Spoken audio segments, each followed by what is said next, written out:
पुराने जमाने की बात है, जब लोग सादगी से रहते थे और रोजी कमाने के लिए मेहनत करते थे।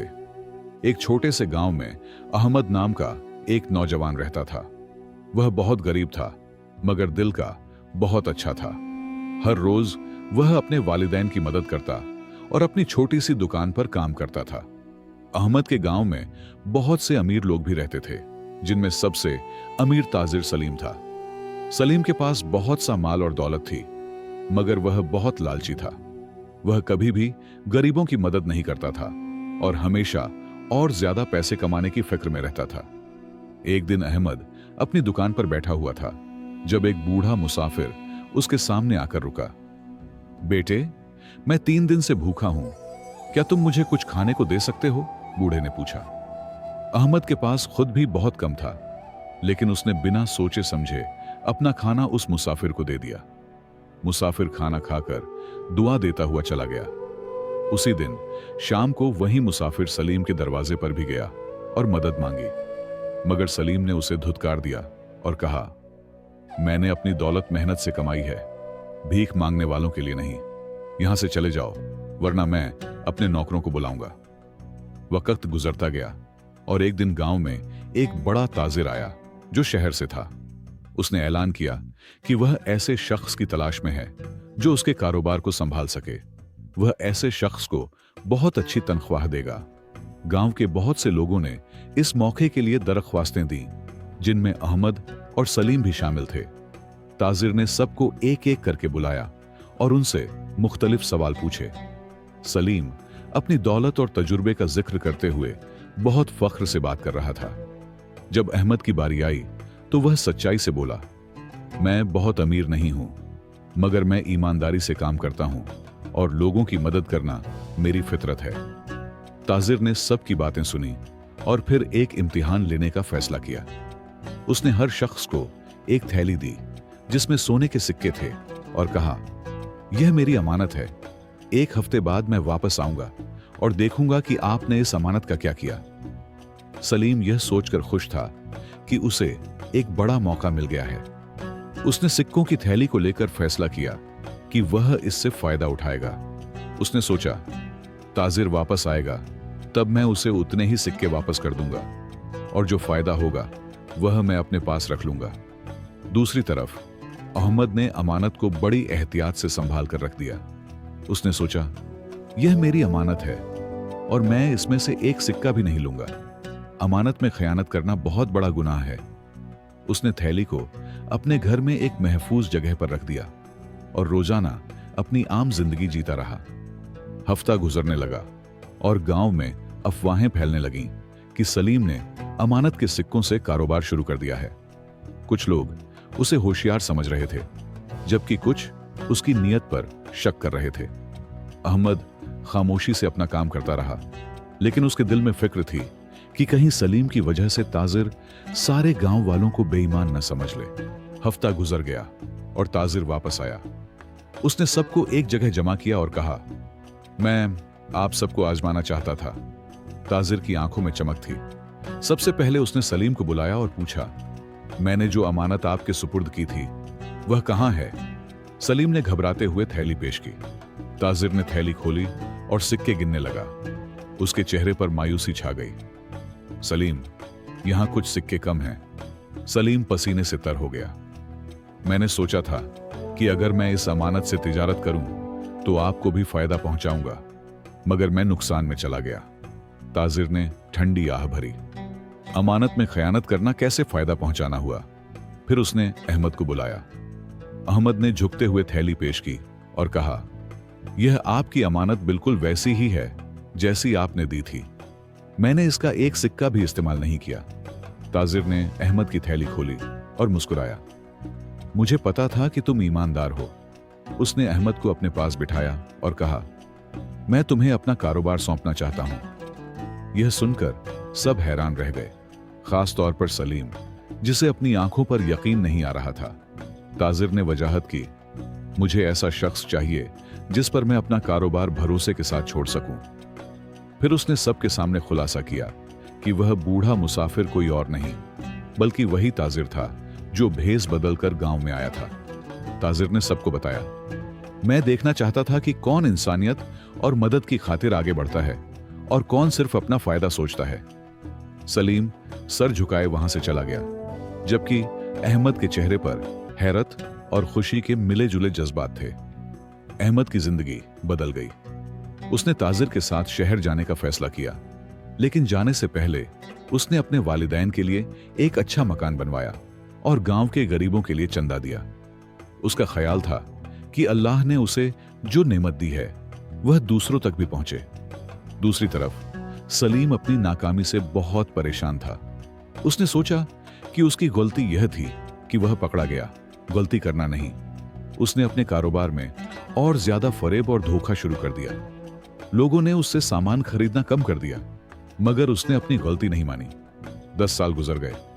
अहमद ताजिर की मौत के बाद उसका वारिस बन गया और बहुत बड़ा कारोबार संभाल रहा था। वह हमेशा अपने गांव आता और गरीबों की मदद करता। एक दिन जब वह अपने गांव आया तो उसे पता चला कि सलीम बहुत बीमार है और उसके पास इलाज के लिए पैसे भी नहीं हैं। अहमद फौरन सलीम के घर गया। कमरे में दाखिल होते ही उसे सलीम की हालत देखकर बहुत दुख हुआ। सलीम कमजोर और बीमार लेटा हुआ था। मैं तुम्हारा इलाज करवाऊंगा, अहमद ने कहा। सलीम की आंखों में आंसू आ गए।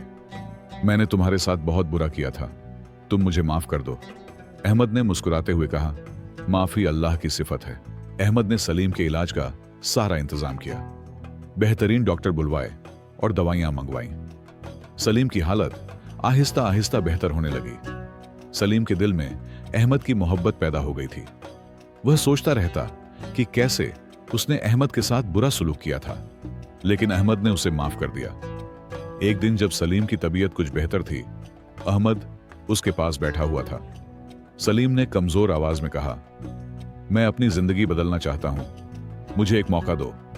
अहमद मुस्कुराया और कहा, अल्लाह हमेशा तौबा करने वालों को माफ करता है। मैं कौन होता हूं? अहमद ने सलीम से कहा, मेरे कारोबार में एक छोटी सी दुकान है, जब तुम ठीक हो जाओ तो वह मैं तुम्हें सौंप दूंगा। सलीम की आंखों में खुशी के आंसू थे। उसने सोचा कि शायद जिंदगी उसे एक और मौका दे रही है। उसने अल्लाह से दुआ की कि वह उसे सीधे रास्ते पर चलने की तौफीक दे। 3 महीने बाद सलीम बिल्कुल ठीक हो गया। अहमद उसे अपनी दुकान पर ले गया। यह अब तुम्हारी है, अहमद ने कहा, मैं तुम पर भरोसा कर रहा हूं। सलीम ने अहमद का शुक्रिया अदा किया और वादा किया कि वह ईमानदारी से काम करेगा। अहमद उसे कारोबार के बारे में सिखाकर शहर चला गया। सलीम ने पूरी लगन से दुकान संभाली। शुरू में उसने बहुत मेहनत की और ईमानदारी से काम किया। दुकान अच्छी चलने लगी। लोग उसे नया सलीम कहने लगे। लेकिन जैसे जैसे पैसा बढ़ता गया, सलीम के दिल में फिर लालच पैदा होना शुरू हो गया। एक दिन एक गरीब औरत दुकान पर आई। मेरे बच्चे बीमार हैं, मुझे कुछ सामान उधार चाहिए, उसने दरख्वास्त की। सलीम ने सोचा, अगर मैं हर गरीब को उधार दूंगा तो कारोबार कैसे चलेगा। उसने औरत को खाली हाथ लौटा दिया, लेकिन बाद में उसे अपने के ऊपर पछतावा हुआ। अगली सुबह जब सलीम दुकान पहुंचा तो देखा कि एक नन्हा बच्चा दुकान के बाहर बैठा रो रहा था। क्या हुआ बेटे? सलीम ने पूछा। बच्चा बोला, मेरी मां बहुत बीमार है, हमारे पास दवा के पैसे नहीं हैं। सलीम ने पूछा, तुम्हारी मां कौन है? जब बच्चे ने अपनी मां का नाम बताया तो सलीम के पांव तले जमीन खिसक गई। यह वही औरत थी जिसे उसने कल मदद से मना कर दिया था। सलीम ने फौरन अपनी जेब से पैसे निकाले और बच्चे को दिए। जल्दी जाओ, अपनी मां के लिए दवा ले आओ और यह भी बताना कि तुम्हारा घर कहां है। शाम को सलीम ने अपनी दुकान बंद की और कुछ खाने का सामान लेकर उस औरत के घर गया। जब वह वहां पहुंचा तो देखा कि औरत बहुत कमजोर हालत में थी और 3 छोटे बच्चे उसके इर्द गिर्द बैठे थे। सलीम ने खाना दिया और माफी मांगी। मैंने कल आपकी मदद नहीं की, मुझे माफ कर दीजिए। औरत ने कमजोर आवाज में कहा, अल्लाह ने आपको हिदायत दे दी है, यही काफी है। सलीम घर वापस आया तो उसने फैसला किया कि वह अपनी कमाई का एक हिस्सा हमेशा गरीबों की मदद के लिए अलग रखेगा। उसने अल्लाह का शुक्र अदा किया कि उसे अपनी गलती सुधारने का मौका मिला। मैं दोबारा वही गलती नहीं करूंगा, उसने अहद किया। दिन गुजरते गए और सलीम की दुकान खूब चलने लगी। उसने अपने वादे के मुताबिक अपनी कमाई का एक हिस्सा गरीबों की मदद के लिए अलग रखना शुरू कर दिया। जिस औरत की उसने मदद की थी उसकी सेहत बेहतर हो गई थी और सलीम ने उसके बड़े बेटे को अपनी दुकान पर काम पर रख लिया था। अहमद हर 3 महीने बाद गांव आता और सलीम से मिलता। उसे देखकर खुशी होती कि सलीम सच में बदल गया है। एक दिन अहमद ने सलीम से कहा, मैं शहर में एक बड़ा कारोबार शुरू कर रहा हूं, क्या तुम मेरे साथ शिरकत करना चाहोगे? सलीम यह सुनकर बहुत खुश हुआ। सलीम ने अहमद के साथ नए कारोबार में शिरकत कर ली। अब वह अक्सर शहर जाता और कारोबार देखता। शहर में बहुत से अमीर लोग रहते थे जो बड़े बड़े महलों में रहते और महंगी गाड़ियां रखते थे। सलीम के दिल में फिर लालच जागने लगा। वह सोचने लगा, काश मैं भी ऐसे ही रह सकूं। सलीम ने अहमद से बात नहीं की, लेकिन उसने कारोबार से ज्यादा मुनाफा लेना शुरू कर दिया। वह ग्राहकों को गलत बयान देकर ज्यादा कीमत वसूल करता और कारोबारी हिसाब में हेर फेर करता। उसे लगा कि अहमद को पता नहीं चलेगा, क्योंकि अहमद उस पर पूरी तरह भरोसा करता था। एक दिन जब सलीम कारोबार के हिसाब किताब में हेर फेर कर रहा था, अचानक अहमद वहां आ गया। सलीम घबरा गया और किताब छुपाने की कोशिश की, लेकिन अहमद ने देख लिया। क्या हो रहा है सलीम? अहमद ने पूछा। सलीम का चेहरा शर्म से लाल हो गया और वह कुछ बोल नहीं पाया। अहमद ने आहिस्ता से किताब ली और देखने लगा। उसके चेहरे पर मायूसी छा गई। मैंने सोचा था कि तुम बदल गए हो सलीम। अहमद की आंखों में दुख था। सलीम शर्मिंदगी से सिर झुकाकर बैठ गया। उसके पास कहने के लिए कुछ नहीं था। वह जानता था कि उसने दोबारा गलती की है। अहमद बिना कुछ कहे कमरे से बाहर जाना चाहता था, लेकिन सलीम ने आगे बढ़कर उसका हाथ पकड़ लिया। मुझे माफ कर दो अहमद, मैंने दोबारा गलती की है। अहमद खामोश रहा। सलीम बोला, मैं जानता हूं शायद अब मैं इस काबिल नहीं रहा कि तुम मुझ पर भरोसा करो, लेकिन मैं तौबा करता हूं। अहमद ने गहरी सांस ली। सलीम, मैं तुम्हें माफ करता हूं, लेकिन क्या तुम अपने आप को माफ कर पाओगे? क्या तुम कभी अपने नफ्स पर काबू पा सकोगे? अहमद की आंखों में सवाल था। सलीम ने कहा, मैं कोशिश करूंगा अहमद, मुझे एक और मौका दे दो। मैं वादा करता हूं कि इस बार मैं तुम्हारा एतमाद नहीं तोड़ूंगा। अहमद ने सोचा और फिर फैसला किया, मैं तुम्हें एक और मौका दूंगा, लेकिन अब हम दूसरे तरीके से काम करेंगे। अहमद ने नया मंसूबा बताया। हम अपनी कमाई का एक बड़ा हिस्सा गरीबों की मदद के लिए अलग रखेंगे और हम दोनों मिलकर हिसाब किताब देखेंगे। सलीम को अहमद के मंसूबे से तसल्ली मिली। अब वे दोनों मिलकर कारोबार चलाते और हर हफ्ते गरीबों की मदद के लिए खैरात निकालते। सलीम के दिल में सुकून आने लगा। उसने महसूस किया कि दूसरों की मदद करने में जो खुशी मिलती है वह माल और दौलत जमा करने में नहीं मिलती। शुक्र है अल्लाह का कि मुझे समझ आ गई, सलीम ने सोचा। अहमद और सलीम का कारोबार दिन ब दिन तरक्की करने लगा। उन्होंने अपनी कमाई से एक मदरसा और एक शिफा खाना भी खोल दिया था, जहां गरीबों का मुफ्त इलाज होता था। सलीम अब पूरी ईमानदारी से काम करता था और हर रोज अल्लाह का शुक्र अदा करता था कि उसने उसे सीधे रास्ते पर चलने की तौफीक दी। एक दिन एक अमीर ताजिर ने सलीम से मुलाकात की। मैंने सुना है कि आप बहुत ईमानदार ताजिर हैं, उसने कहा। मैं आपको एक बहुत बड़ा कारोबारी सौदा पेश करना चाहता हूं। सलीम ने कहा कि वह अहमद के बिना कोई फैसला नहीं कर सकता, लेकिन ताजिर ने इसरार किया कि यह बात सिर्फ सलीम तक महदूद रहनी चाहिए। ताजिर ने सलीम को बताया कि अगर वह उसके साथ शिरकत करे तो 1 महीने में उतनी दौलत कमा सकता है जितनी वह अभी 1 साल में कमाता है। सलीम के दिल में लालच जागा, लेकिन उसने फौरन खुद को संभाला। मैं कल तक आपको जवाब दूंगा, उसने कहा और ताजिर चला गया। रात को सलीम सो नहीं सका। वह बार बार सोचता रहा कि अगर वह उस ताजिर के साथ शिरकत कर ले तो वह बहुत अमीर हो जाएगा, लेकिन दूसरी तरफ उसे अहमद का चेहरा नजर आता, जिसने हमेशा उस पर भरोसा किया था। सलीम अपने आप से जंग करता रहा कि क्या करे। अगली सुबह सलीम मदरसे में गया, जहां बच्चे पढ़ रहे थे। एक छोटी बच्ची ने उसे देखा और दौड़कर उसके पास आई। चाचा, आपकी वजह से मेरी अम्मी अब बीमार नहीं रहती। मैं बड़ी होकर डॉक्टर बनूंगी। सलीम की आंखों में आंसू आ गए। उसे याद आया कि यह वही बच्ची है जिसकी मां की उसने मदद की थी। सलीम शिफाखाने में गया जहां कई लोग इलाज करा रहे थे। एक बूढ़े आदमी ने उसका हाथ पकड़ा और कहा, अल्लाह आपको जज़ाए खैर दे, मेरे पास इलाज के पैसे नहीं थे। सलीम के दिल में सुकून आ गया। उसे अपने सवाल का जवाब मिल गया था। वह फौरन दफ्तर वापस गया जहां ताजिर उसका इंतजार कर रहा था। मैं आपके साथ शिरकत नहीं कर सकता, सलीम ने ताजिर से कहा। ताजिर हैरान हुआ। क्यों? यह मौका तो बहुत बड़ा है, सलीम ने जवाब दिया। मेरे पास जो है वह हलाल है, मेरे लिए इससे बड़ी कोई दौलत नहीं, और मैं अहमद के साथ दगा नहीं कर सकता।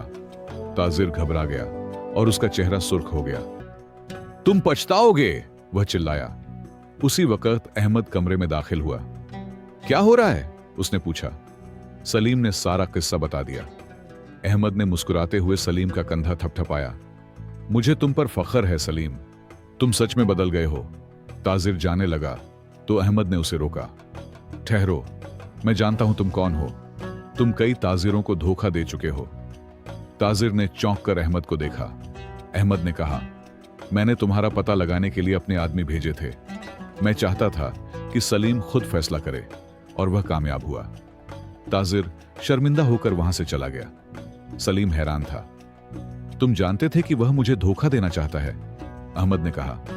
हां, लेकिन मैं यह भी जानता था कि तुम अब वह नहीं रहे जो पहले थे। तुमने सच्चाई और ईमानदारी का रास्ता चुन लिया है। सलीम की आंखें नम हो गईं। शुक्रिया अहमद, तुम्हारा साथ मेरे लिए अल्लाह की नेमत है। 20 साल गुजर गए।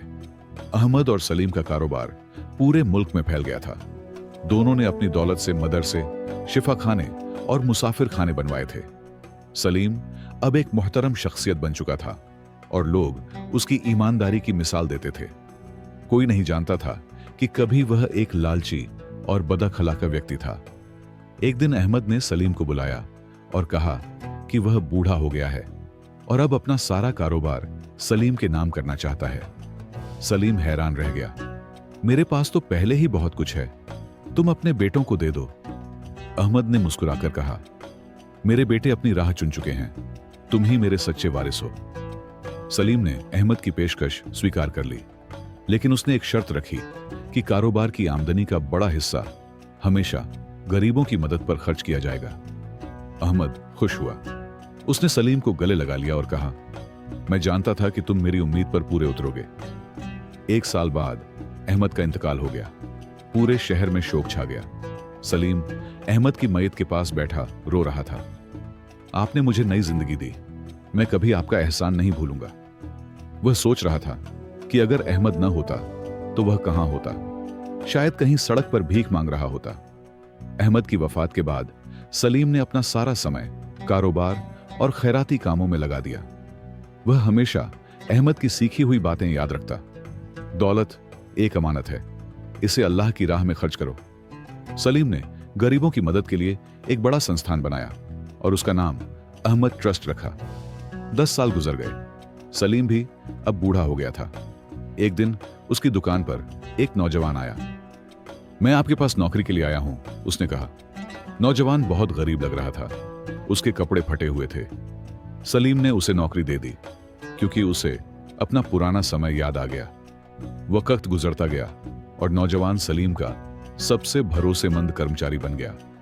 एक दिन सलीम ने उसे अपने पास बुलाया और कहा, मैंने तुम्हारा इम्तिहान लिया है, तुम ईमानदार हो, मैं चाहता हूं कि तुम मेरा कारोबार संभालो।